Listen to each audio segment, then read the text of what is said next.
कभी कभी कुछ पुरानी चीजें सिर्फ चीजें नहीं होती है ना, उनके पीछे होती हैं कहानियां, और कभी कभी बहुत ही डरावनी कहानियां। आज की हमारी कहानी भी एक ऐसी ही शापित चीज के बारे में है, एक मॉडर्न लोक कथा जो सोचने पर मजबूर कर देगी।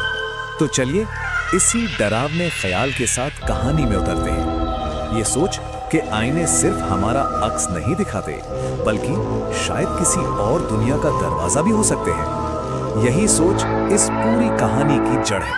तो कहानी की शुरुआत होती है नीति और उसके पति शुभम से। दोनों एक नए घर में शिफ्ट हुए हैं। सब कुछ परफेक्ट है, पर नीति के दिल में एक छोटी सी ख्वाहिश है, एक एंटीक पुराना सा आईना जो घर को एक कंप्लीट फील दे। और कभी कभी एक छोटी सी ख्वाहिश ही एक बहुत बड़े और भयानक सफर की वजह बन जाती है। नीति अपनी पसंद का आईना ढूंढ रही है, लेकिन उसे कहीं कुछ नहीं मिलता। और तभी जैसे कहीं से अचानक एक बंजारन उसके सामने आ जाती है। वो उसे अपनी दुकान पर ले जाती है। अंदर का माहौल बड़ा अजीब था।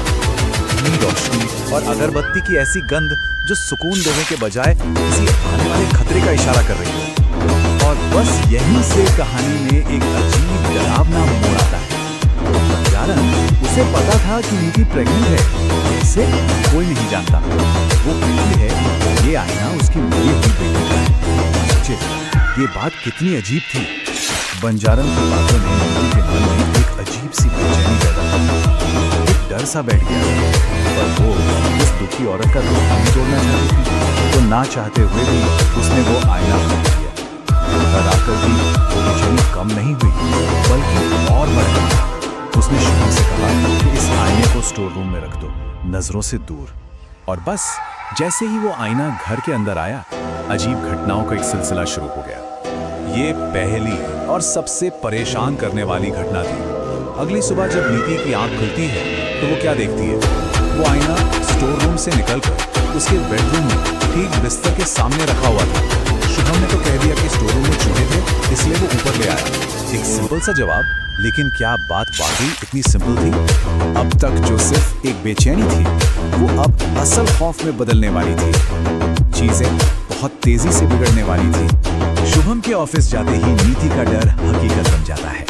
पहले घर के मंदिर में अचानक आग लग जाती है, फिर कमरे में किसी छोटे बच्चे के दौड़ने की कदमों की आवाजें, और सबसे डरावना एक परछाई जो आईने के अंदर गायब होती हुई दिखती है।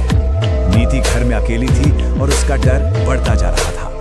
और रही सही कसर तब पूरी हो गई जब शुभम का फोन आया। वो शहर से बाहर फंस गया था और रात को घर नहीं आ पाएगा। अब सोचिए, नीति उस घर में उस मनहूस आईने के साथ बिल्कुल अकेली। रात का सन्नाटा, और उस सन्नाटे को चीरती हुई एक बच्चे के गाने की आवाज। एक जानी पहचानी नर्सरी राइम, लेकिन आवाज ऐसी बिगड़ी हुई और भयानक थी कि नीति की रूह तक कांप गई।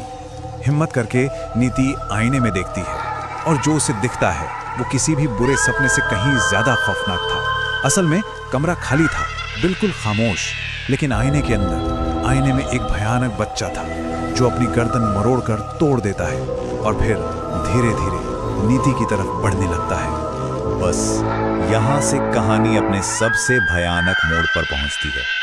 अब वहम और हकीकत के बीच की जो पतली सी लकीर थी, वो पूरी तरह से मिट चुकी थी। नीति उस आईने को हटाने की कोशिश करती है, और तभी जोर से बिजली कड़कती है। बस एक पल की उस रोशनी में आईने के अंदर का पूरा सच साफ साफ नजर आ जाता है। एक जख्मी प्रेग्नेंट औरत और उसके साथ एक बच्चा जिसका सिर कटा हुआ है, और वो अपना ही कटा हुआ सिर हाथ में लिए मुस्कुरा रहा है। और फिर जो डर अब तक सिर्फ आईने के अंदर था, वो हकीकत बन जाता है।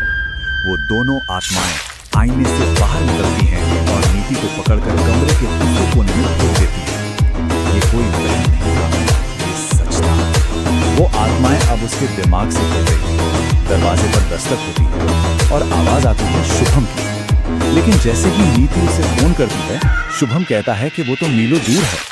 और फिर फोन पर वही डरावनी नर्सरी राइम बजने लगती है। तो सवाल वही है, आखिर ये सब कुछ सिर्फ नीति के साथ ही क्यों हो रहा था? क्या ये सब बस यूं ही हो रहा था, या इसके पीछे कोई और कहीं ज्यादा गहरा राज छुपा था? और अब वो वक्त आता है जब इस पूरी पहेली के सारे टुकड़े जुड़ते हैं और इस खौफ के पीछे का असली मकसद सामने आता है। आईने के अंदर से आवाज आती है और वो एक ऐसा सच बताती है जिसे सुनकर रोंगटे खड़े हो जाए। वो नीति को एक पुराना गुनाह याद दिलाती है, एक हिट एंड रन जिसने इस पूरी कहानी की शुरुआत की थी। तो ये था पूरा सच। नीति कोई मासूम शिकार नहीं थी, वो इस कहानी की असली मुजरिम थी।